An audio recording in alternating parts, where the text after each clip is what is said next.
Alhamdulillahilladzi arsala rasulahu bil huda wa dinil haq liyuzhirahu ala dini kullihi wa kafa billahi syahidah.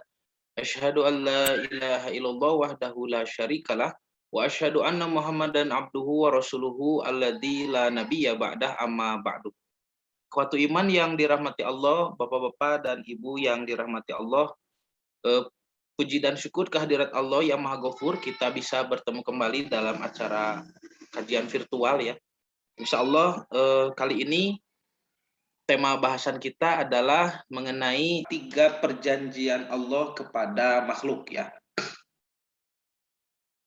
Nah, ini kenapa materi ini menjadi penting Bapak dan Ibu ya. Bayangkan kalau kita di dunia ini ibaratnya seperti sedang berada di satu perusahaan ya. Bayangkan bahwa dunia ini adalah satu perusahaan. Maka biasanya kan di perusahaan itu ada pimpinan paling atas ya, bosnya. Nah, maka ibaratnya kalau kita menganalogikan dunia ini dengan perusahaan tadi, sebetulnya siapa sih yang berhak menjadi atasan paling tinggi di dunia ini sekarang? Ya, yang menjadi bos, yang didengar perintahnya, yang didengar ucapannya, yang sangat dihargai kedudukannya. Siapa? Ya. Nah, maka Al-Qur'an ternyata sudah menjawab hal tersebut. Jadi kita kembalikan kepada Al-Qur'an, siapakah sebetulnya yang harus didengar ya, yang harus diposisikan sebagai pemimpin, sebagai apa namanya? Manusia yang paling dihormati, paling ya disegani. Jadi supaya kita tidak salah mengikuti ya, mengikuti arah. Nah, ibaratnya kalau misalkan di perusahaan tadi dengan karyawan dan pemimpinnya ya, dengan bosnya itu, nanti ada penyusup masuk, seorang penipu, yang mana penipu ini nanti melakukan propaganda di dalam perusahaan tersebut. Nah, maka penipu-penipu ini sebetulnya ya adalah yang Nabi sebut sebagai dajjalun kadzabun. Dajjal-dajjal yang semuanya berdusta.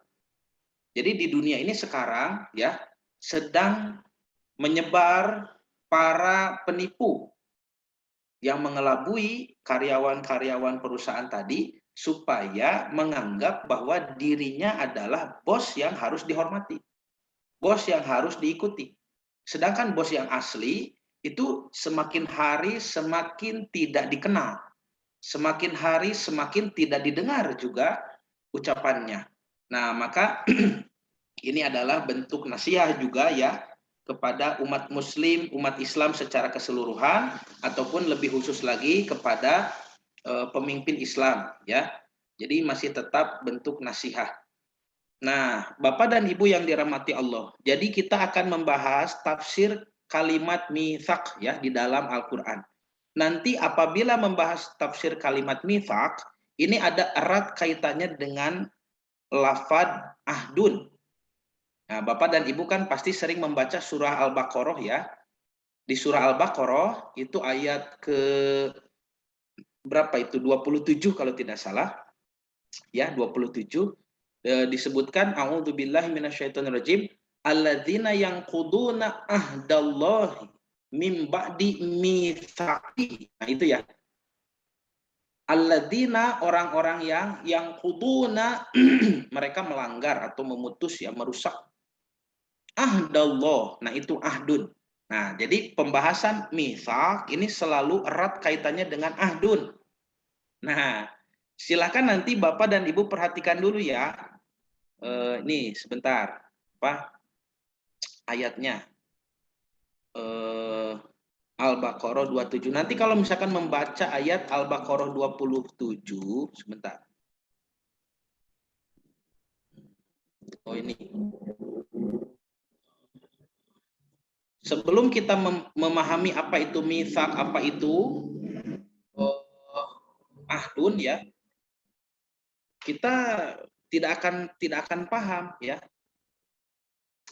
itu yang dimaksud dengan pelanggaran di sana. Mana ya ini? Mohon maaf. Oh ini ya, 27 nih. Terlihat tidak? Ya, Al-Baqarah 27. Cobi kalau kita baca di sini, Allah berfirman, alladzina yanquduna ahdallahi mim ba'di mitsaqih. Orang-orang yang melanggar ahdullah nih. Jadi ahdullah itu apa? Sering diartikan perjanjian saja begitu, ya.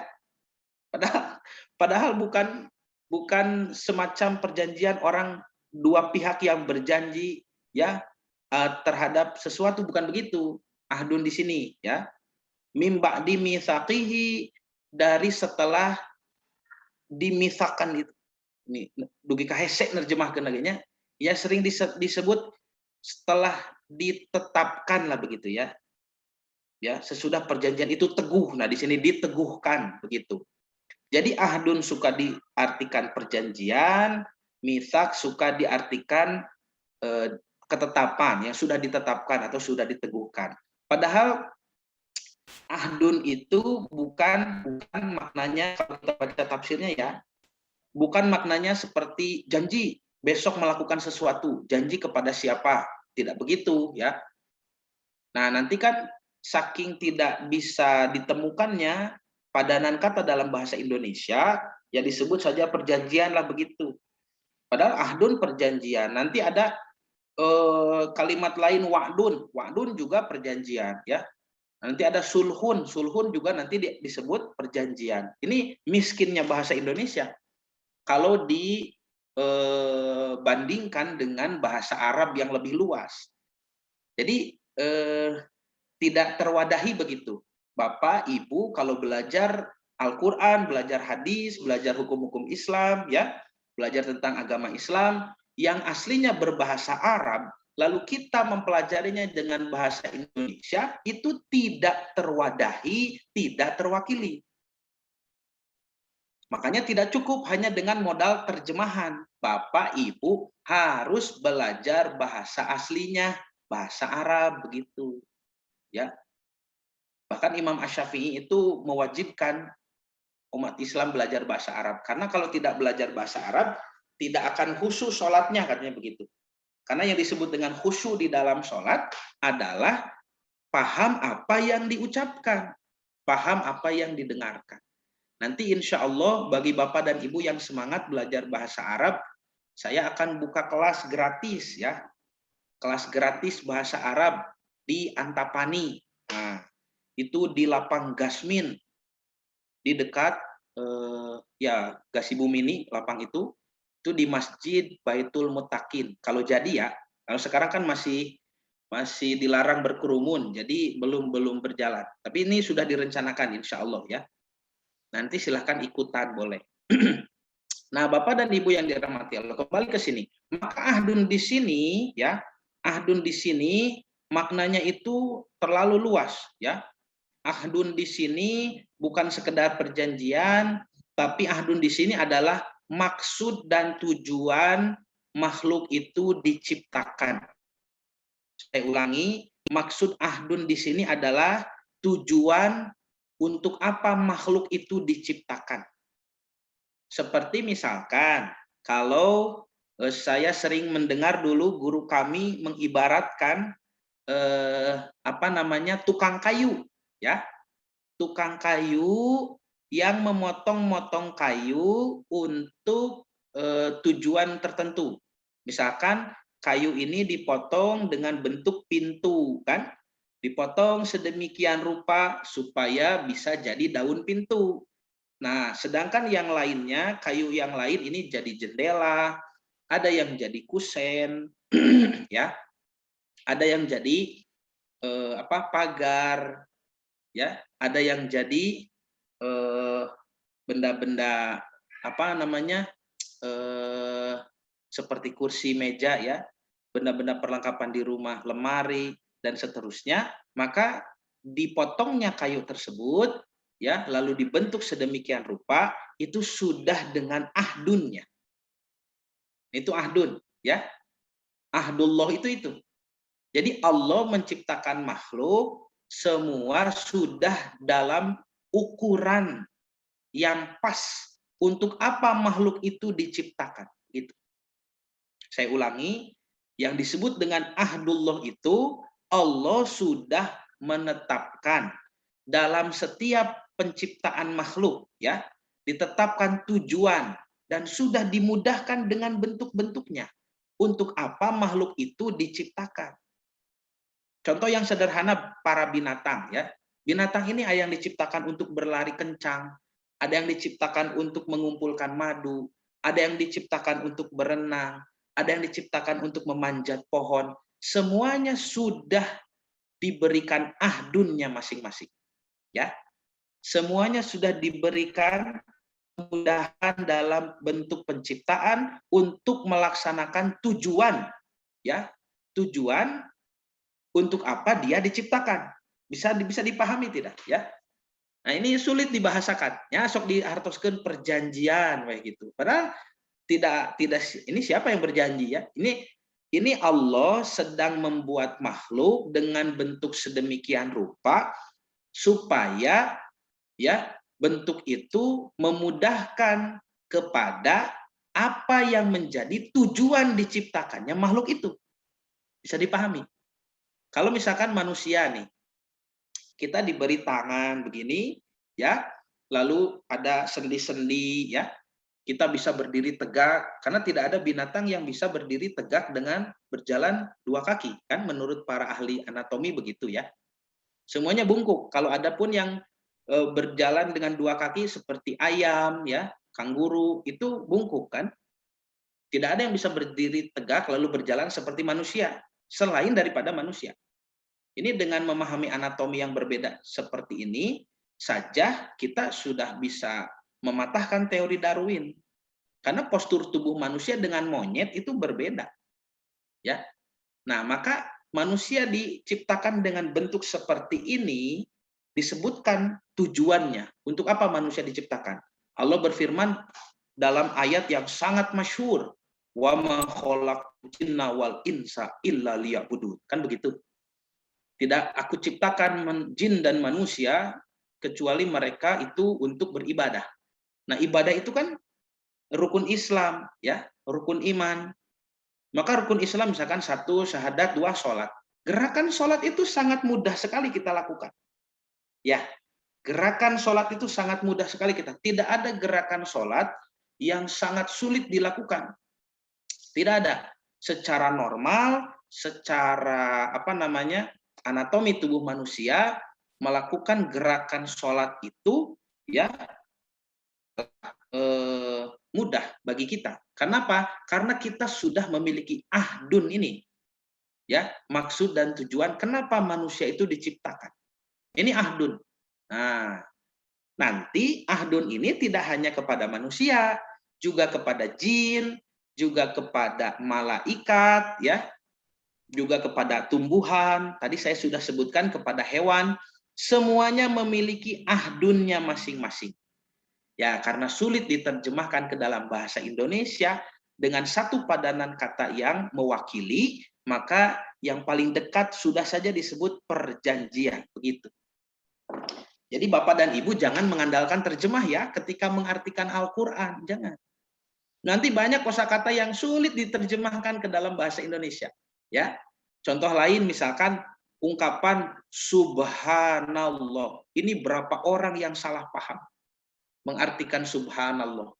Baca tafsirnya, apa itu subhanallah?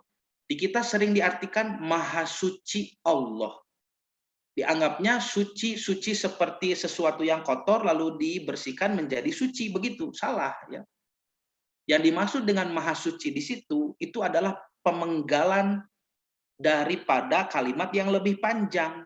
Subhanallah itu secara komplit diterjemahkannya maha suci Allah dari kekurangan. Maha suci Allah dari tidak sempurnaan. Kenapa? Karena subhanallah itu dari kata sabbaha yusbihu, secara bahasa artinya menyeberang. So, Bapak Ibu kan pasti mengerutkan dahi. Nah, apa hubungannya subhanallah dengan menyeberang? Begitu, ya. Dari satu titik ke titik yang lain, diseberangkan. Itulah makna subhanallah. Ya. Artinya dari satu keadaan ke keadaan yang lain. Ya. Jadi menunjukkan adanya proses. Proses dari mentah menjadi matang, dari kecil menjadi besar, dari alot menjadi lunak, dari hambar menjadi manis, dan seterusnya. Ya, dari tiada menjadi ada. Maka itu disebut proses yang Allah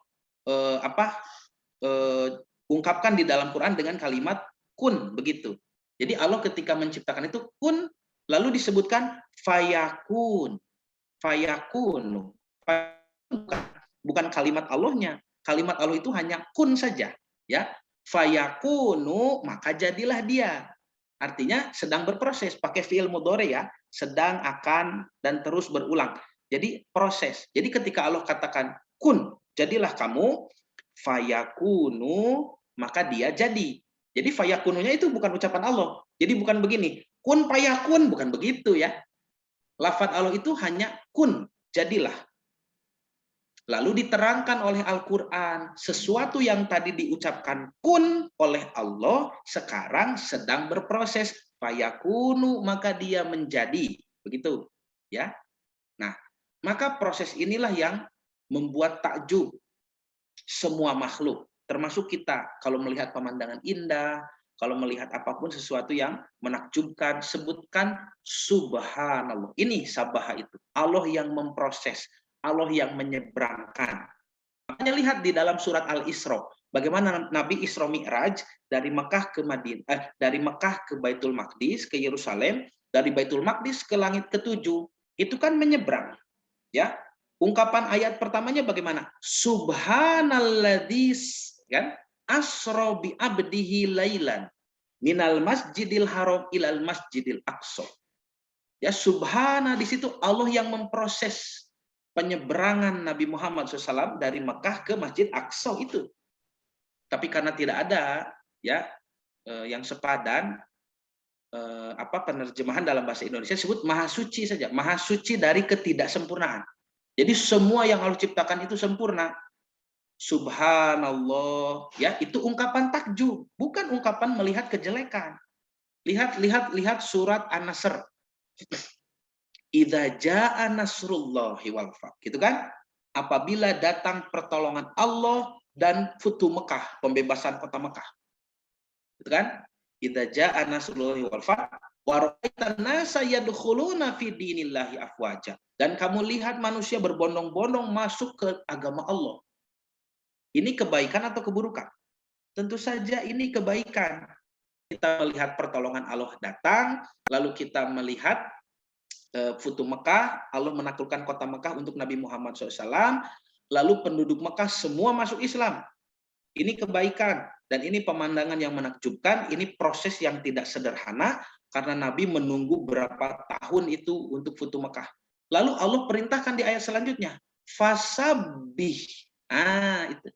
Fasabih, maka bertasbihlah kepada zat Allah, ucapkan subhanallah. Dan ini kebaikan.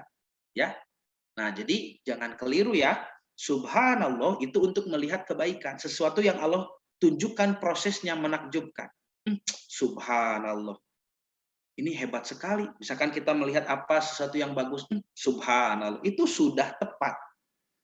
Sedangkan untuk melihat keburukan, ya, itu kita bisa istirja, innalillahi wa inna ilaihi rajiun, atau kita bisa mengucap masya Allah. Karena masya Allah itu fleksibel, bisa kepada keburukan, bisa juga kepada kebaikan, begitu. Masya Allah, apa yang Allah kehendaki. Kenapa? Karena yang kita lihat itu keburukan, belum tentu itu buruk. Apa yang kita lihat sesuatu hal yang baik, belum tentu itu baik. Allah sendiri yang berfirman di dalam surah Al-Baqarah, asa an takrahu syai'an wa huwa khairul lakum. Wa asa an tuhibbu syai'an wa huwa syarrul lakum. Bisa jadi kamu benci sesuatu padahal bagus bagimu. Dan bisa jadi kamu menyukai sesuatu padahal itu jelek bagimu. Allahu a'lamu wa antum la ta'lamun. Allah mengetahui sedangkan kamu tidak mengetahui. Makanya masya Allah itu fleksibel. Kalau kita melihat kebaikan, melihat keburukan, diucapkan masya Allah boleh, silahkan. Jadi kalau masya Allah untuk kebaikan dan keburukan, kalau subhanallah itu untuk kebaikan saja. Nah, kembali ke sini, maka ini adalah ciptaan Allah, ya. Ahdullah ini apa yang Allah tetapkan, maksud dan tujuan penciptaan setiap makhluk. Nah, sekarang apa bedanya dengan mithaq? Kalau mithaq, ya, mithaq ini adalah Allah mengikrarkan, Allah menyebutkan dan diperhatikan oleh makhluknya, Allah memberitahu makhluknya untuk apa kalian diciptakan. Jadi kalau tadi ahdun itu adalah kehendak Allah, Allah yang menciptakan ukuran. Untuk apa makhluk itu diciptakan? Allah sendiri yang menggagas ini, ya. Tapi kalau mithaq ini adalah kejadian yang menjadi wasilah, ya, antara Allah dan makhluk. Ada perjanjian ucapan secara langsung atau secara tidak langsung ditulis di dalam kitab supaya makhluk tahu untuk apa dia diciptakan. Makanya disebutkannya teguh, perjanjian itu diteguhkan. Mimba dimitsakihi, setelah diteguhkan atau ditetapkan. Begitu. Bisa dipahami ya? Jadi ahdullah itu adalah tujuan diciptakannya makhluk, mitsak itu Allah memberitahu kepada makhluk untuk apa kamu diciptakan, maka momen itu disebut mitsak. Nah, kita lihat ya.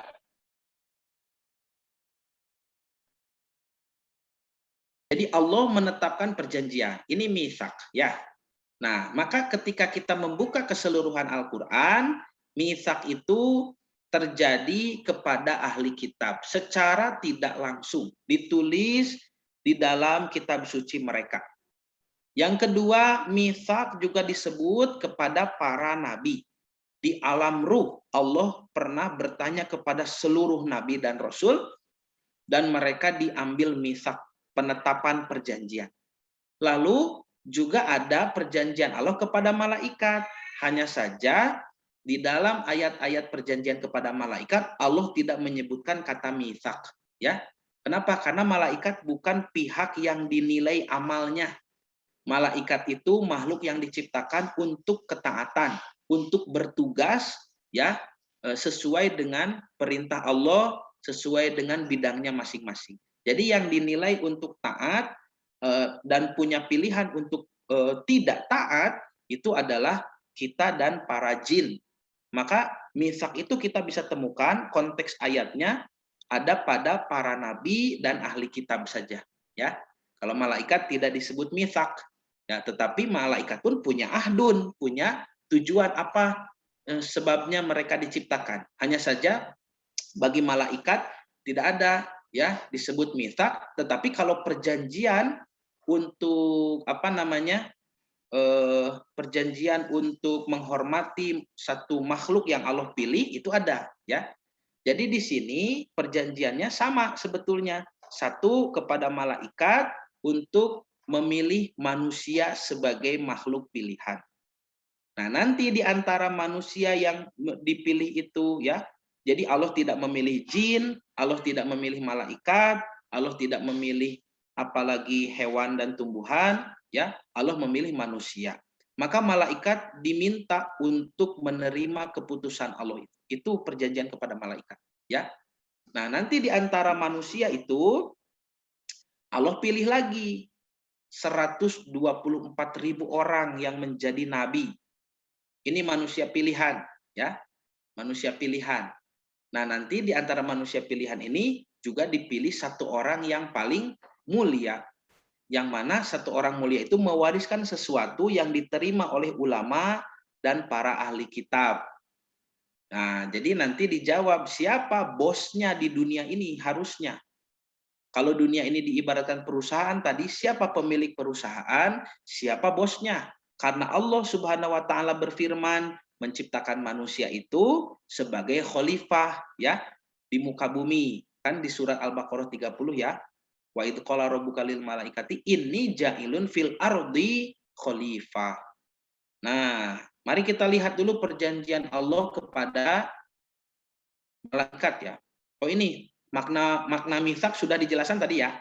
Jadi penetapan mitsak itu, ya. Jadi tujuan Allah itu sudah disampaikan kepada makhluknya dan Allah jaga itu, ya. Dan Allah menawan kita kita ditawan dengan mitsak ini, kita diikat, tidak boleh lepas dari itu, karena sudah berjanji kepada Allah. Nah, lihat ini misalkan kalimat mitsak dalam bentuk yang lain, bentuk yusiku. Ini mitsak itu kan asalnya dari wasako ya, wasak ya. Nah, disebut di sini misalkan surat Al-Fajr. Wala yusiku wasaqahu ahad.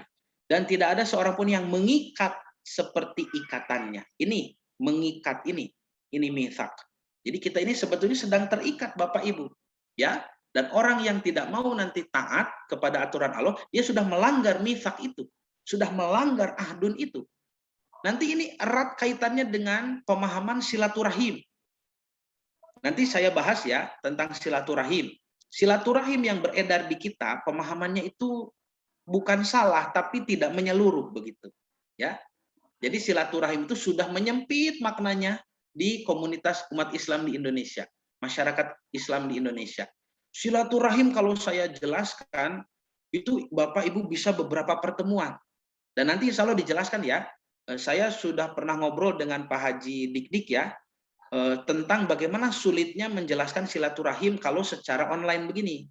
Ya, karena Pak Haji Dik-Dik kan pernah mendengarkan secara langsung dari saya di kajian kami di Setra Dago. Bagaimana itu bentuk silaturahim yang sebenarnya. Nah, setelah ngobrol dengan Pak Haji Dik-Dik, saya terpikir untuk membuat rumusan ya, semacam step by step memahami silaturahim. Supaya Bapak dan Ibu bisa meskipun secara online bisa membayangkan, oh, silaturahim itu ternyata luas sekali. Ternyata seluas itu ya. Nah, pemahaman untuk pemahaman kepada materi silaturahim tidak bisa dilepaskan dari materi mitsak dan ahdun ini. Jadi Bapak dan Ibu harus paham apa itu ahdullah, apa itu mitsak di dalam Al-Quran. Ahdullah adalah tujuan diciptakannya makhluk, sedangkan mitsak adalah ketetapan yang Allah sudah sampaikan kepada kita dan kita terikat dengan itu. Itu mitsak. Nah, maka di sini disebutkan misalkan surah Al-Fajr tentang makna mitsak dalam bentuk yusiku artinya mengikat. Betul ya, mengikat. Lalu di dalam surat Muhammad ayat keempat disebutkan ya, hatta idza khontumuhum fasuddul wasaq. Ini dalam peperangan ya. Pukullah batang leher mereka. Selanjutnya apabila kamu telah mengalahkan mereka, tawanlah mereka. Tuh, fasuddul wasaq. Al-wasaq ini disebut diterjemahkan sebagai tawanan. Tawanlah mereka. Jadi mitsak itu ya kita tertawan dengan ahdun Allah itu. Ya, kita tertawan. Ya. Nah, ini misalkan surat An-Nisa. Wa rafa'na fawqahumut tur. Ini tentang Bani Israel ya. Kami angkat di atas mereka gunung Tur. Bimitsaqihim. Ya. Tuh, diartikannya apa? Untuk menguatkan perjanjian mereka. Jadi Bani Israel tidak cukup ditetapkan mitsak itu di alam ruh. Bani Israel ditambah penetapan mitsaknya karena mereka itu tidak mau nurut ya, sampai Allah angkat gunung Tur Sinai di atas kepala mereka. Kalau Bapak dan Ibu kan tidak usah diancam ya dengan mengangkat gunung di atas kepala kita, kita insya Allah taat. Nah, ini baru makna mitsak ya. Nanti saya masih panjang ini saya jelaskan mitsak itu apa ya. Tenang saja. Nah, wa qulna lahum udkhulul baba sujadan, lalu disabdakan atau difirmankan kepada mereka, masuklah ke pintu itu dengan bersujud, maksudnya dengan rendah hati. Wa qulna lahum la ta'du fis sabti wa akhadna minhum mitsaqan gholizon. Disebut lagi mitsak nih. Ya, kami perintahkan pula kepada mereka, janganlah kamu melanggar peraturan mengenai hari Sabat. Ya, orang Yahudi itu tidak boleh beraktivitas ya. Salah satu di antara aktivitas ya beberapa ada yang dilarang di hari Sabtu. Di antaranya kan mencari nafkah ya, seperti memancing itu tidak boleh. Ya, berburu ya, berjual beli tidak boleh. Hari Sabtu hari kudus, mereka harus diam di rumah dan beribadah. Kalau kita seperti hari Jumat begitu, Pak. Ya, hari Jumat, tetapi Allah berikan keringanan setelah sholat Jumat, silahkan fantasiru fil ardi, menyebarlah di muka bumi. Itu keringanan bagi kita. Kalau orang Yahudi dulu tidak boleh, sampai habis hari Sabtu harus tetap terus beribadah. Lama sekali begitu ya. Nah, wa akhadna minhum, dan kami telah mengambil dari mereka mitsaqon golizon, perjanjian yang kukuh. Ini kan penerjemahannya ya tidak pas sebetulnya ini. Ya, ahdun perjanjian, wa'dun perjanjian, sulhun perjanjian, misak perjanjian, semuanya perjanjian. Bingung bahasa Indonesia itu. Padahal ahdun dan misak itu kan berbeda. Ya, ahdun adalah tujuan yang Allah tetapkan ketika menciptakan makhluk, ya. Misak itu adalah penetapan tujuan tersebut diumumkan kepada makhluk dan makhluk itu terikat dengan aturan tersebut. Nah, pertanyaannya kapan kita diberi tahu tentang misak itu? Kapan? Ya, ini jawabannya di alam ruh. Di alam ruh ketika kita masih bersih, masih tidak ingat apa-apa ya, dan kejadian itu dihapus di memori kita, tidak ada. Untuk apa? Ini nanti kemahaadilan Allah. Kan ada orang yang mengatakan, lalu kenapa misak itu ditetapkan di alam ruh? Kan kita sedang tidak ingat. Bukankah itu tidak adil? Ya, nah, justru kata para ulama ini bentuk kemahaadilan Allah. Allah sudah menetapkan aturan bagi orang yang ingin selamat di akhirat supaya beribadah dulu di dunia. Ternyata tidak semua orang bisa sampai kepada usia beribadah atau balig ya. Usia balig. Kan beribadah itu ditaklifkan atau dibebankan setelah usia balig. Nah, ternyata tidak semua orang sampai di usia balig. Ada yang ajalnya sudah datang sebelum usia balig dia wafat, atau ada juga yang didolimi, dibunuh, kan begitu ya. Atau terkena bencana, terkena bencana alam, lalu dia wafat sebelum usia balig, ya. Maka ketika orang yang tidak menginjak usia balig dia wafat, perginya nanti di akhirat kemana? Kan belum ada amalnya. Apakah ke neraka atau ke surga? Para ulama sudah sepakat karena dia sudah ditetapkan misaknya di alam ruh, maka dia bisa masuk ke surga. Jadi sudah bersyahadat di alam ruh, ya, itu misak kita. Nah, ini contoh lain misalkan surah Al-Ahzab. Allah mengatakan wa id akhadna minan nabiyyin. Kami mengambil dari perjanjian para nabi, mitsaqahum. Nah, ini ada misak para nabi. Nanti kita lihat juga di ayat lain ya, yang lebih detail dari ini, bagaimana para nabi pun diambil misaknya di alam ruh ya. Nah, disebutkan di sini waminka ya, dan dari engkau Nabi Muhammad maksudnya di sini, wamin Nuhin, dan juga dari Nabi Nuh alaihissalam, wa Ibrahim, dan Nabi Ibrahim, wa Musa, dan Nabi Musa, wa Isa bin Maryam, dan dari Nabi Isa bin Maryam. Semuanya diambil misak. Ini kan nabi-nabi ulul azmi ya. Ulul azmi itu nabi-nabi yang dianggap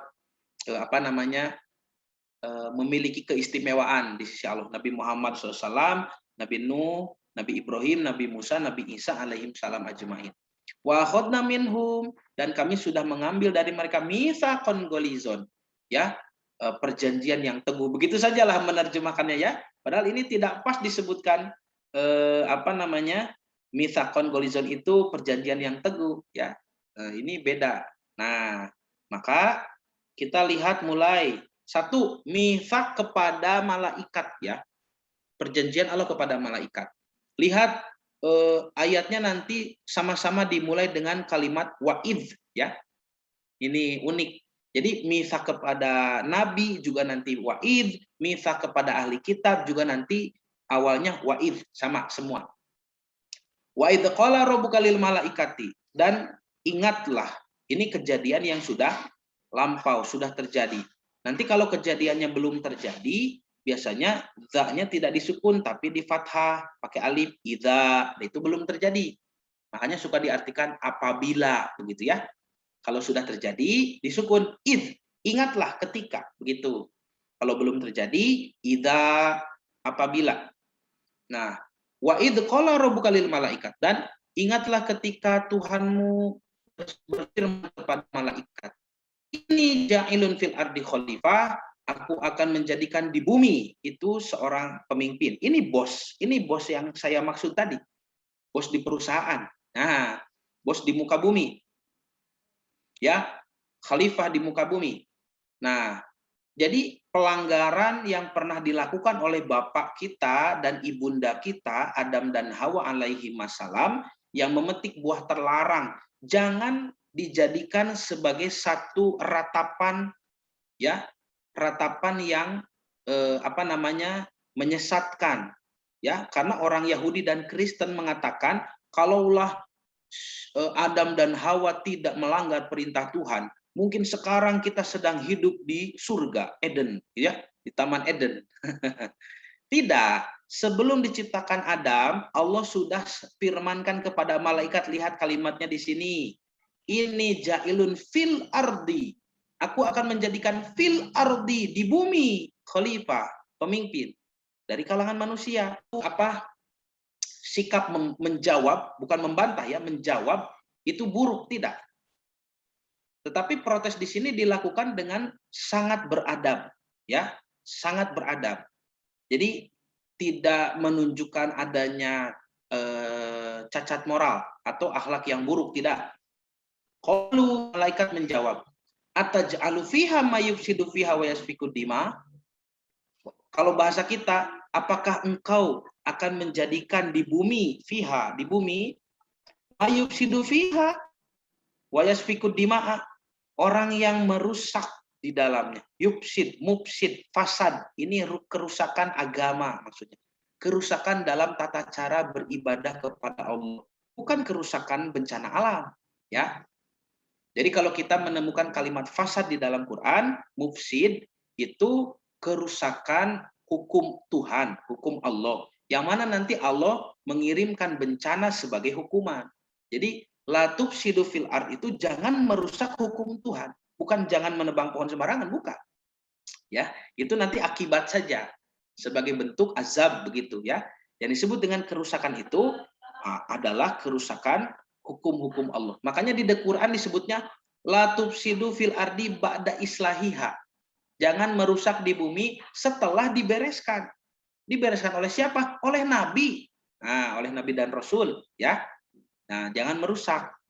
Nah, lalu wanahnu nusabbihu bihamdika, dan sedangkan kami para malaikat di sini bertasbih memujimu, wa nuqaddisu laka, dan mengkuduskanmu. Nah, ada orang salah paham nanti di sini. Ada orang mengatakan, oh, malaikat ini kok tahu ya manusia itu akan melakukan kerusakan dan saling membunuh, mengalirkan darah. Berarti sebelum Adam diciptakan ada manusia lain sebelumnya. Nah, itu kesimpulan yang salah. Ya, nah, baca tafsirnya, kutip pendapat para ulama ahli tafsir, bahwa pendapat yang kuat itu bukan ada orang sebelum Nabi Adam, atau ada Adam-Adam yang lain sebelum Adam bapak kita, bukan.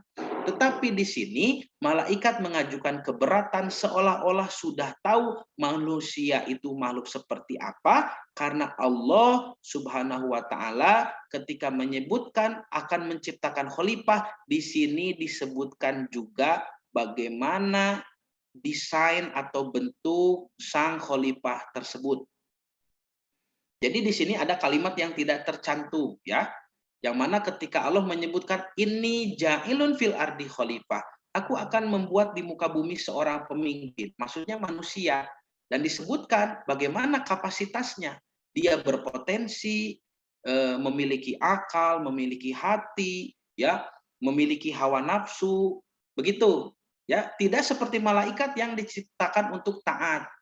Ya, maka malaikat karena mengetahui desain manusia seperti itu, mereka bertanya, kalau ada makhluk yang seperti itu, maka nanti di bumi pasti saling merusak, pasti saling mengalirkan darah, begitu. Ya, jadi kalau dikatakan Adam, sebelum Adam itu ada makhluk lain, ya seperti manusia, untuk apa Allah pengumuman lagi di sini? Ya, Allah kan ini pengumuman lagi mau menciptakan manusia. Kalau ada manusia sebelum Adam, untuk apa diumumkan deui gitu. Jadi bukan berarti malaikat itu pernah melihat ada makhluk sebelum Nabi Adam, bukan begitu. Tetapi ketika Allah mengikrarkan mau menciptakan manusia, Allah pun sudah menjelaskan secara detail seperti apa makhluk yang bernama manusia itu, potensi-potensi. Maka malaikat itu juga bisa berpikir, kalau makhluknya seperti itu, maka berpotensi merusak hukum-hukum Tuhan dan juga berpotensi saling mengalirkan darah. Itu ya. Nah, maka di sini malaikat menolak eksistensi kita sebagai manusia yang akan Allah tetapkan di muka bumi. Nah, lalu Allah ciptakanlah, diberi nama Adam. Makanya manusia itu disebut Banu Adam atau Bani Adam, ya. Nah, makanya kalau kita misalkan memperhatikan tubuh kita ini dialiri dengan darah, ya, jantung juga ini juga dipompa dengan darah. Darah itu disebut di dalam bahasa Arab dengan istilah dengan lafaz dam, ya. Dam, damun. Jadi dal dan alifnya tertukar. Damun itu darah, ya. Nah, karena memang karakter Nabi Adam, ya. Jadi ini manusianya bernama Adam dan dia hidup dengan dam.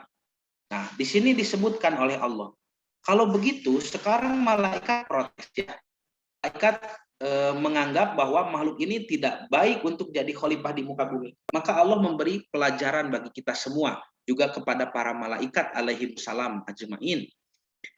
Allah memberi ilmu kepada Nabi Adam. Ini wa 'allama Adamal asma'a kullah. Lihat, perhatikan lafadznya. 'Allama. Ini sering diartikan mengetahui saja begitu ya. Mengajar kalau di sini ya, karena bentuk fa'ala itu dia bentuknya li ta'zim ya. Jadi kalau 'allama memberitahu ya, mengajarkan. Nah, kalau alima mengetahui, begitu. Di dalam bahasa Arab, mengetahui itu ada alima yang disusun dengan ain lam mim, ada juga arofa yang disusun dengan huruf ain rofa, kan? Arofa. Nah, dua-duanya diartikan mengetahui, alima atau arofa. Bedanya apa? Kalau alima mengetahui seluruhnya, idrokul kulli, ya, mengetahui seluruhnya. Kalau arofa, idrokul juz'i, mengetahui sebagian. Makanya kalau kita membahas ilmu tauhid, lalu kita mempelajari sifat-sifat Allah, disebutnya ada yang dikenal dengan istilah ma'rifatullah, ya. Dalam ilmu kalam, ya. Itu disebut ma'rifatullah. Ma'rifat dari kata arofa, ma'rifatun dari kata arofa itu. Artinya mengenal sebagian. Tidak mungkin seorang hamba mengenal Allah secara keseluruhan. Dan kita hanya kenal Allah dari apa yang dipaparkan oleh Allah di dalam Al-Quran saja. Dari apa yang disabdakan oleh Nabi di dalam hadis saja. Selain dari itu kita tidak tahu Allah itu seperti apa. Makanya disebut ma'rifatullah. Kemudian bapak dan ibu juga dulu ketika pertama kali bertemu, lalu berkenalan, lalu saling menyukai, lalu memutuskan untuk menikah, itu kan disebut masa-masa ta'aruf. Kenal maka ta'aruf. Nah, ta'aruf itu dari arofa artinya idrokul juz'i, mengenal sebagian. Karena masa-masa ta'aruf kan yang diperlihatkan yang bagus-bagusnya saja ya. Nah, tidak diperlihatkan nih sifat jeleknya. Nanti kalau sudah menikah baru alima, tahu semuanya itunya. Nah, jadi alima itu mengetahui seluruhnya, kalau arofa mengetahui sebagian. Di ayat ini Allah menggunakan lafaz alima, ya, dengan istilah wa 'allama Adamal asma'a kullaha. Nah, itu ya. Dan kami berikan ilmu kepada Adam terkait seluruh nama-nama, maksudnya seluruh ilmu. Jadi Nabi Adam tidak mungkin kalau beliau tidak tahu listrik. Saya ulangi, karena di sini lafadznya allama, tidak mungkin Nabi Adam itu tidak tahu listrik. Ya, jangan mengartikan bahwa Adam hidup di zaman primitif, bukan. Justru Nabi Adam itu orang yang paling cerdas, yang paling pintar, karena diajari langsung oleh Allah. Ya, Jadi di zaman Nabi Adam sudah ada teknologi dan Adam tahu itu bagaimana cara memakainya, tetapi kita tidak bisa membayangkan seperti apa. Kan Bapak dan Ibu kalau melihat penemuan para arkeolog ya yang menggali di daerah Babylon misalkan ya di Irak Selatan ya itu kan apa namanya banyak penemuan-penemuan yang sampai sekarang tidak tahu ini barang apa. Bahkan ada barang yang seperti batu baterai kan. Di zaman Nabi Ibrahim itu sudah ada batu baterai. Pertanyaannya untuk menyalakan apa? Apakah Nabi Ibrahim dan Raja Namrud itu mencarger handphone? Kan tidak. Ya. Nah, begitulah. Nah, jadi Nabi Adam alaihissalam diberikan ilmu secara. Jadi manusia dipilih dari semua makhluk yang ada. Itu catatan pertama, ya. Catatan pertama, misak kepada malaikat, perjanjian Allah. Hei malaikat, terimalah ketetapanku bahwa aku memilih manusia sebagai khalifah. Nah, yang tadinya keberatan malaikat itu kan nantinya jadi menerima ya. Wa idh qulna lil malaikati isjudu li Adama. Kami perintahkan malaikat sujud kepada Adam, fasajadu. Mereka semua sujud kepada Adam, maksudnya adalah menghormati Adam, menghargai dan membantu Nabi Adam untuk menjadi khalifah yang baik. Itu makna sujud di sana. Ada juga yang mengartikan sujud seperti sholat begitu ya. Artinya menghormati tapi bukan menyembah itu. Nah, maka ini poin penting bagi kita Bapak Ibu. Yang asalnya manusia itu diremehkan, bukan diremehkan ya, maksudnya malaikat tidak meremehkan kita, tapi malaikat itu secara logis menyebut kelemahan manusia. Kita dipandang tidak layak menjadi khalifah oleh malaikat karena keterbatasan kita. Kita ini makhluk yang sangat lemah. Nah, maka semua penilaian malaikat itu penilaian negatif yang negatif itu ya. Itu semuanya hilang ketika Adam sudah diajari ilmu. Kan begitu. Ini slide-nya sudah pindah ya. Bentar. Jadi, nah ini. Ketika Adam diajarkan ilmu, nanti kan di ayat selanjutnya ini malaikat sujud. Berarti faktor yang menyebabkan manusia itu dihormati, faktor yang menyebabkan itu manusia dihargai, diakui oleh para malaikat adalah al-ilmu ini. Kalau tidak ada ilmu, tidak ada bedanya manusia itu dengan binatang. Makanya manusia itu disebut hayawanun natikun, hewan yang berpikir. Nah, jadi kalau tidak berpikir, tidak berilmu, yang tertinggal hanya hewan di tubuh kita itu. Hayawanun natikun juga diartikan hewan yang berbicara. Kenapa diartikan berpikir dan juga diartikan berbicara? Karena berbicara itu kaitannya dengan pikiran. Kita berbicara karena berpikir. Kalau kita berbicara tanpa berpikir, itu bukan berbicara tapi berkicau. Seperti burung beo, ya. Apakah burung beo itu bicara? Bukan, itu berkicau. Kenapa? Karena tidak difikirkan.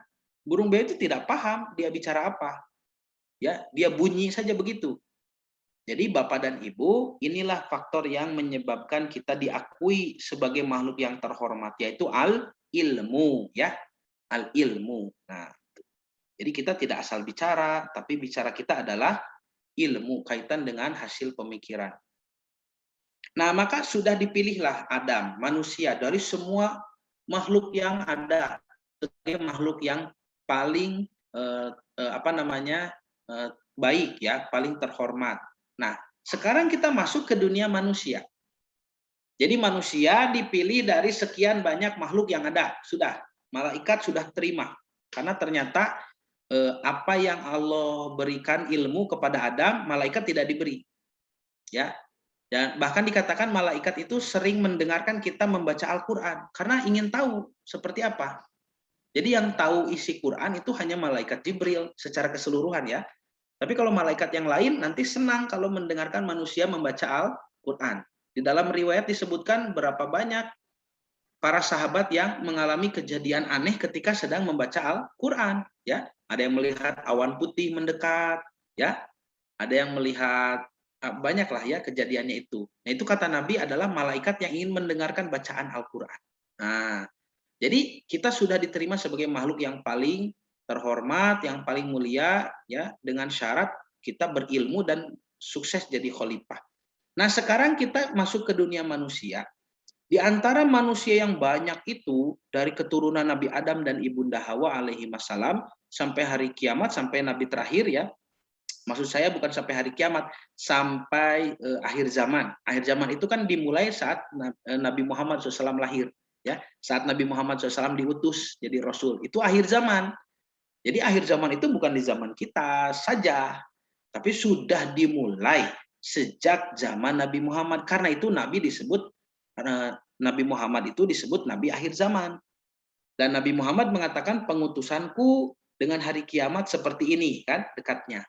Nah, maka manusia dari zaman Nabi Adam sampai Nabi Muhammad SAW itu dipilih oleh Allah. Lihat, di sini ada riwayat dari Abu Umamah bahwa Abu Dzar katanya bertanya kepada Nabi SAW, berapa jumlah persis para nabi? Ini Abu Dzar pertanyaannya suka cerdas-cerdas loh. Abu Dzar itu sangat cerdas ya, apalagi ketika nanti Nabi membahas Dajjal. Dajjal itu sehari seperti setahun, sehari seperti sebulan, sehari seperti sepekan. Itu Abu Dzar nanti yang merespon pernyataan itu. Ketika Nabi menjelaskan sesuatu yang membingungkan, Abu Dzar bertanya selalu cerdas, ya. Dan di sini pun kita mendapatkan pertanyaan lain dari Abu Dzar yang juga menjadi ilmu sampai sekarang. Berapa jumlah persis para nabi? Ini kan bisa jadi orang lain tidak terfikirkan untuk bertanya seperti ini. Maka beliau menjawab, Shallallahu Alaihi Wasallam, Nabi ya menjawab, mi'atu alfin wa arbaatun wa isruna alfan. Mi'atu alfin 100.000, mi'ah itu kan 100, alfun itu kan 1000, mi'atu alfin 100.000, wa ditambah arbaatun wa isrun, arbaatun 4, wa isrun 20, jadi 24 alfan ribu. 100.000 ditambah 24.000 berarti 124.000. Ya, nabi itu ya, jumlah mereka nabi itu 124.000 orang. Yang Bapak dan Ibu hafal berapa? 25. Berarti tinggal berapa yang belum kenal? 123.975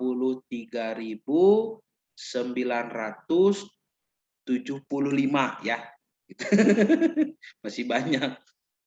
Lalu di antara mereka ar-rusul, ada yang menjadi rasul. Apa bedanya nabi dan rasul? Kalau nabi adalah manusia yang menerima wahyu, nabaun, rahasia langit. Kalau rasul adalah nabi yang mempunyai umat. Nabi yang diutus kepada satu kaum, itu rasul. Min dzalik, dari jumlah tersebut, rasul itu yang punya umat, nabi berapa? Salah sumiatin, ya. Salah sumiatin itu 300, wa khomsata asyara, khomsata asyara 15. Jadi 315. Zaman gofiron. Nah, jumlah yang sangat banyak.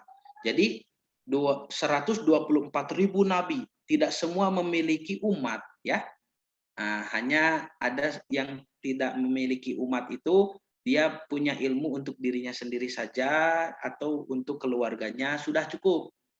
Tidak diutus kepada satu kaum yang sedang Allah didik, yang sedang Allah ajarkan cara beribadah yang benar, tidak, ya.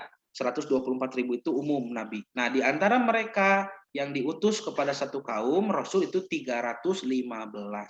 Nah, Bapak dan Ibu yang dirahmati Allah. Jadi di kalangan manusia ini, inilah manusia terpilih. Sudah bisa dipahami ya?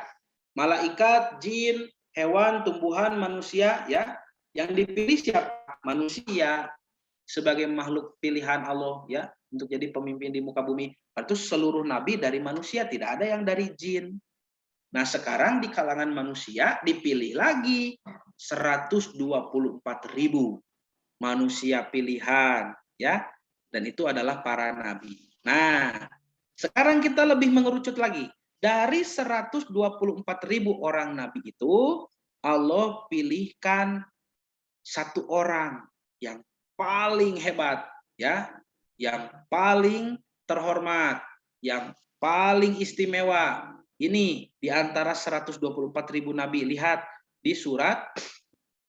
Oh maaf, ini data untuk pembuktian dulu ya, bahwa nabi itu lebih mulia daripada orang yang bukan nabi. Nih, an-nabiyyu aula bil mu'minin, ya. An-nabiyyu aula bil mu'minin. Nabi itu lebih utama dari orang-orang mukmin. Tuh, ini dalil ya. Min anfusihim, dari diri mereka, wa azwajuhu ummahatuhum, dan istri-istri Nabi itu adalah ibu orang beriman. Tuh. Jadi Siti Aisyah ya, itu kan disebutnya ummahatul mukminin ya.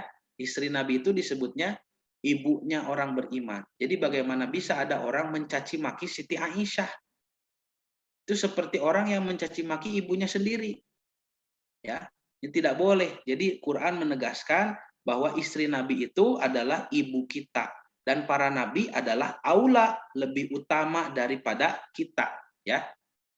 Nah, ini sekilas info saja supaya meyakinkan, oh iya nabi itu mulia.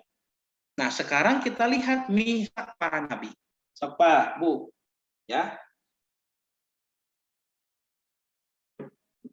Mihak para nabi, lihat. Di surah ini apa, wa idza akhadha mitsaqan nabiyyin. Oh, mohon maaf, ini kenapa terjemahannya masih belum diedit ya. Mohon maaf ya, ini terjemahannya belum diedit, masih Al-Baqarah 30. Saya lupa nih. Jadi seharusnya ini Ali Imran. Nanti Bapak dan Ibu silakan cek ya. Saya terjemahkan langsung di sininya.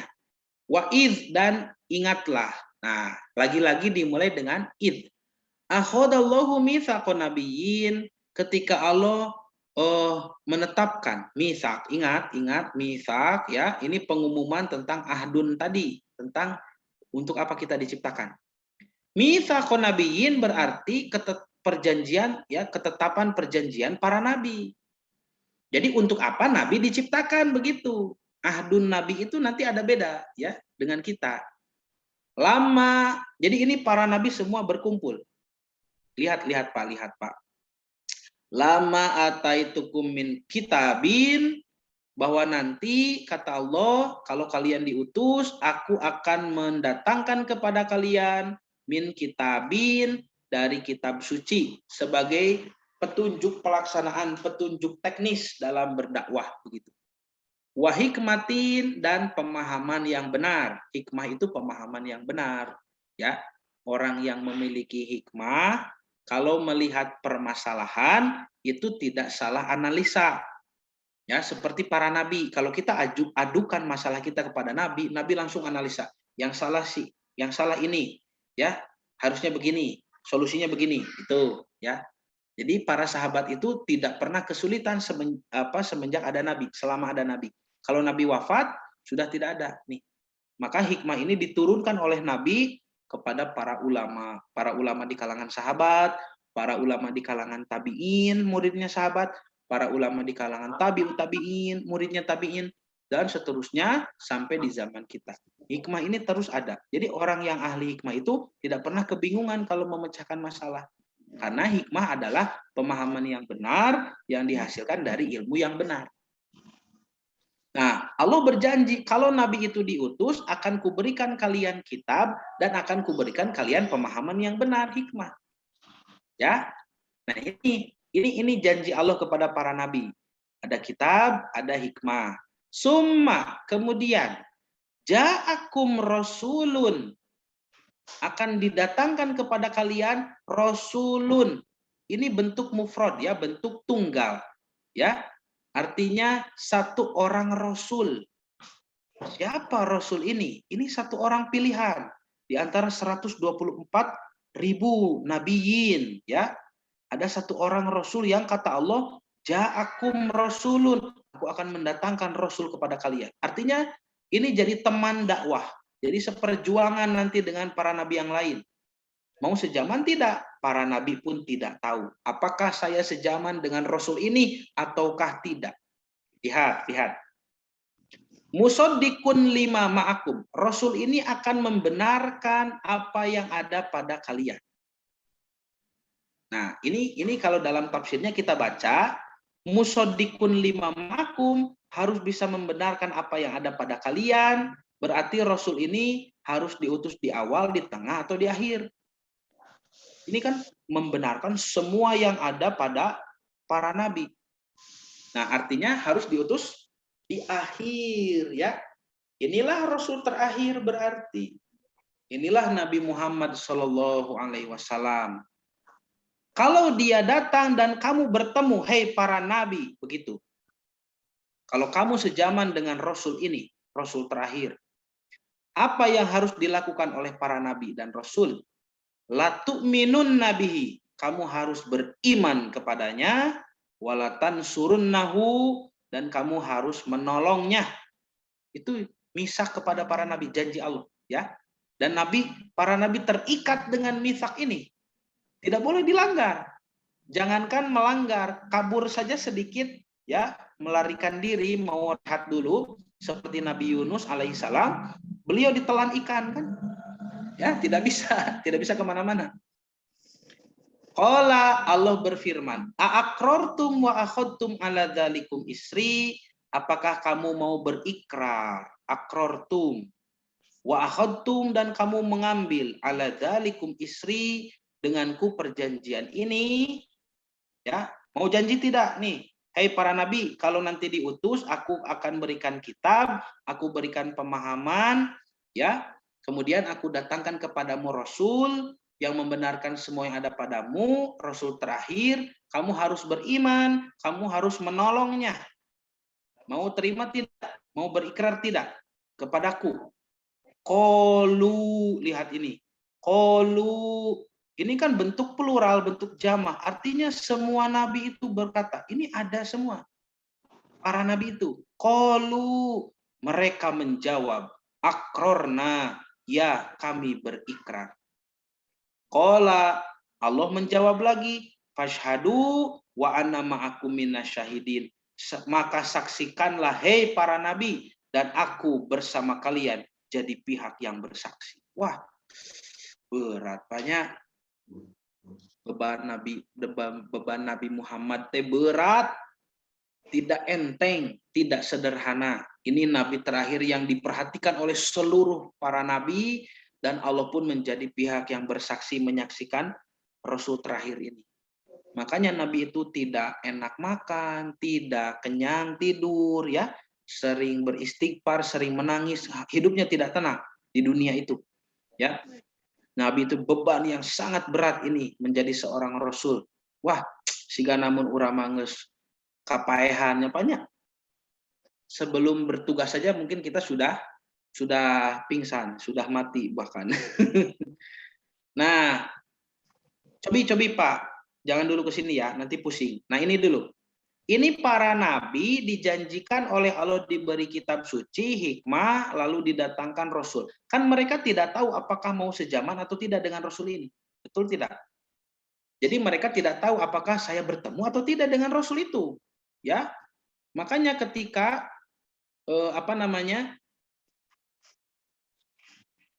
para nabi ini menyadari, oh ternyata saya tidak akan bertemu dengan Rasul itu. Tidak sejaman ini. Ya, sakaratul maut sudah datang, misalkan Nabi Ibrahim. Wah, cigana roman-romana mah moal waka aya ya Rasul nu terakhir teh, gitunya. Ya. Karena tidak ada tanda-tanda, lalu saya sudah berusia udur, sudah sebentar lagi sakaratul maut, bagaimana nanti walatan surunnah harus menolong Rasul terakhir itu. Nah, jadi para nabi yang 124.000 itu, kecuali Nabi Muhammad ya, itu menyadari ketika di usia senja, di usia mendekati wafat, wah, saya tidak akan ketemu nih dengan Rasul ini. Jadi semua nabi yang diutus ke dunia ini, dia tidak tahu urutan keberapa, dia tidak tahu akan di zaman mana, tidak tahu. Bahkan otaknya saja kan dicuci ya, maksudnya ingatannya itu tidak ada tentang di alam ruh ini. Mereka baru diingatkan kembali setelah mendapatkan wahyu. Oh iya, saya ini sudah diprediksi, sudah diproyeksikan sebagai nabi dan rasul, kan begitu ya. Nabi Muhammad SAW saja ketika menerima wahyu pertama kan tidak paham, ini ada apa? Sampai melihat malaikat Jibril di Gua Hiro, sampai melihat di langit, sampai melihat duduk di sejauh mata memandang. Kan itu ketakutan, ya, sampai keringat dingin, sampai meminta diselimuti. Selalu terlihat itu sosok yang duduk sejauh mata memandang. Itu tidak paham. Para nabi itu tidak paham. Mau diutus di mana, di zaman apa, ya urutan keberapa tidak ada yang tahu. Hanya saja mereka diberikan informasi akan ada Rasul terakhir ini. Dan informasi ini setelah disampaikan di alam ruh ini, ketika mitsak itu ditetapkan, juga nanti disampaikan lagi ketika mereka menerima wahyu. Nabi Ibrahim misalkannya, Nabi Ibrahim ketika lahir lalu membesar di Babylon, di negeri Ur, ya, di kaum Kaldan, di Irak sana, itu tidak ingat tentang adanya Rasul terakhir. Tapi beliau alaihi salam sudah berikrar di alam ruh. Tapi tidak ingat, ya. Setelah Nabi Ibrahim diangkat menjadi nabi dan rasul, baru malaikat Jibril memberi informasi. Dulu kan kamu sudah melihat ini, diperlihatkan kepada nabi itu. Nabi itu diperlihatkan, Pak.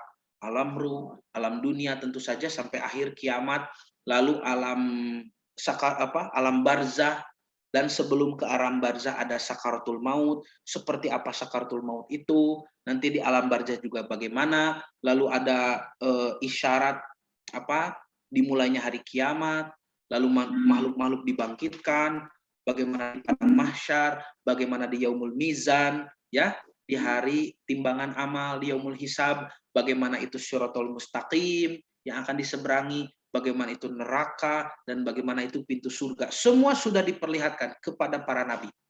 Makanya di sini Nabi jadi ingat, oh iya, saya dulu di alam ruh pernah diberi informasi tentang kedatangan Rasul terakhir. Tetapi ketika datang ke dunia, mereka sadar, oh saya tidak akan sejaman, tidak akan bertemu. Kenapa? Saya sudah udzur begini, bagaimana bisa membantunya nanti berdakwah?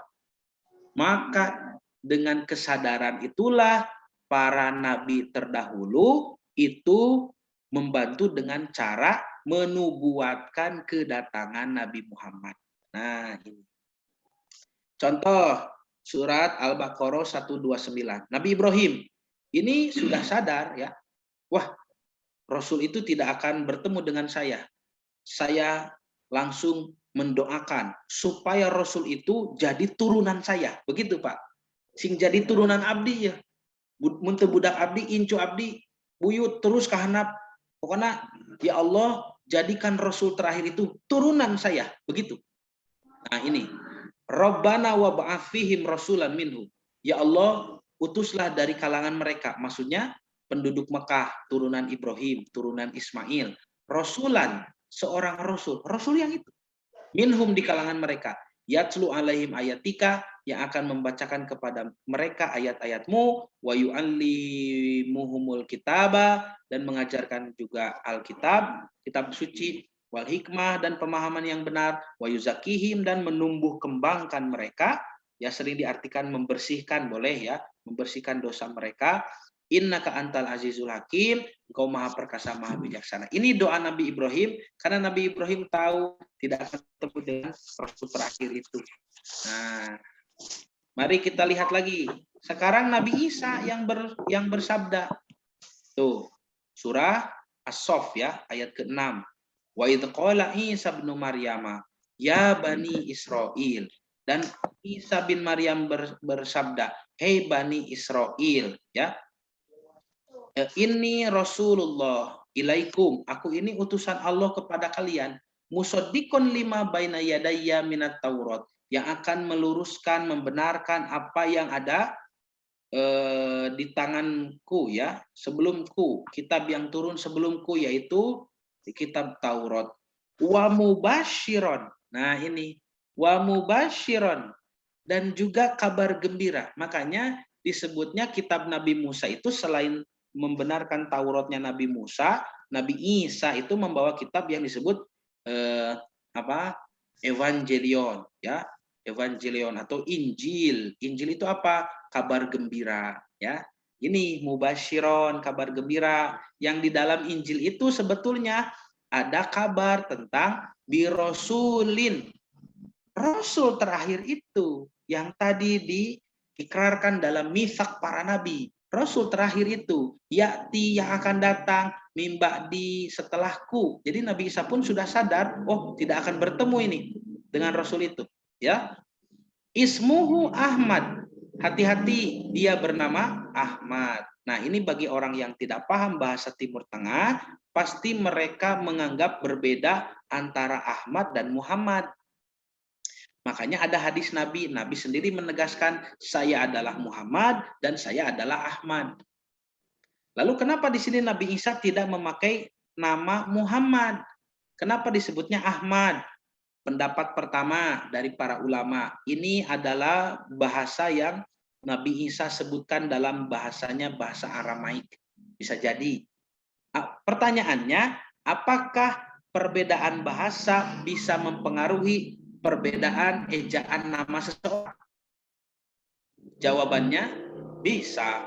Contoh, kalau di kita disebut Jibril, di barat disebut Gabriel. Di kita disebut Mikail, di barat disebut Michael. Di kita disebut Maryam, di barat disebut Mary. Di kita disebut Yahya, di Eropa disebut Yohanes, di Amerika disebut John, gitu ya. Di kita disebut Musa, di sana Moses. Harun, Aaron, ya. Nabi Ayub disebutnya Job, ya. Makanya Steve Job itu nama Nabi Ayub itu. Ayub itu kan nabi yang kena penyakit, diuji, ditinggalkan keluarga, sabar sekali. Nah, disebutnya Job. Makanya Job itu disebut sebagai kosakata yang diterjemahkan sebagai pekerjaan, ya. Job, ya. Ya, dapat job enggak nih? Nah, gitu kan, job itu pekerjaan. Kenapa? Karena bekerja itu harus sabar seperti Job, seperti Ayub, ya. Seperti Ayub. Nah, jadi perbedaan bahasa bisa mempengaruhi perbedaan nama seseorang. Itu bisa. Nah, di sini Muhammad dan Ahmad. Bisa jadi Nabi Isa berbicara dengan bahasa Syriak Aramaik, bahasanya sendiri. Ada juga yang berpendapat bahwa Ahmad itu kan isim tafdil, ya, isim yang menunjukkan makna yang sangat. Nah, ini menunjukkan kedekatan. Ini nama sayang begitu ya, nama akrab. Muhammad disebut Ahmad oleh Nabi Isa karena ini panggilan sayang. Ada juga yang berbicara seperti itu. Ada juga yang mengatakan sinonim, ya.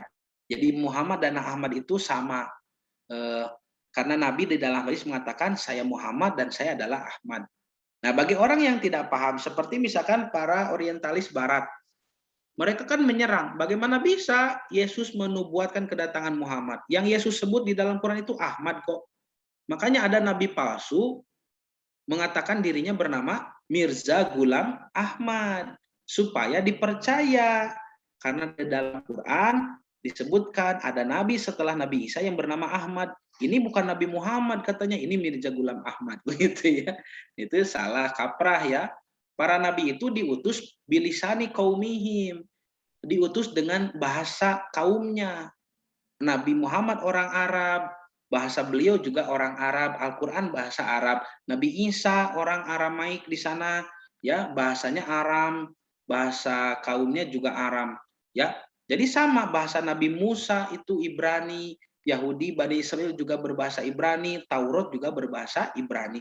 Kalau Mirza Ghulam Ahmad aneh, dia orang India, mengaku menerima wahyu di Qadian di India, tetapi kitab sucinya tazkiroh bahasa Arab, kan tidak nyambung. Harusnya kitab sucinya juga bahasa India begitu. Falamma ja'ahum bil bayyinati qalu hadza sihrun mubin. Nah, ini sudah ya. Jadi Nabi Isa pun menubuatkan kedatangan Nabi Muhammad karena menyadari tidak akan sepadan, tidak akan sejaman. Nah, kalau kita cari di dalam kitab Yahudi dan Nasrani, ditemukan juga ayat-ayat yang diduga ini nubuat kepada Nabi Muhammad SAW. Misalkan kitab Hagai, pasal 2 ayat 8 sampai 10. Disebutkan Nabi Hagai ini ya, ini nama Nabi ya. Dan aku akan menggoncangkan semua bangsa. Ini Tuhan berfirman kepada Hagai. Aku akan menggoncangkan semua bangsa dan himada. Himada itu apa? Ha, mim, dal. Nanti bisa kosakatanya masuk ke bentuk Ahmad, bisa juga masuk ke bentuk Muhammad. Jadi satu akar kata. himada ini dengan Muhammad. Himada untuk semua bangsa ini akan datang. Tuh, nabi untuk semua bangsa itu hanya Nabi Muhammad. Karena nabi-nabi yang lain tidak diutus kepada semua bangsa, tetapi kepada sukunya masing-masing. Aku akan memberikan shalom. Shalom itu apa? Salam, ya, keselamatan, peace, religion of peace, ya, alias Islam. Itu satu akar kata. Jadi kalau orang Arab mengatakan assalamualaikum, ya, orang Ibrani, orang Yahudi mengatakan shalom aleichem, gitu ya, shalom aleichem.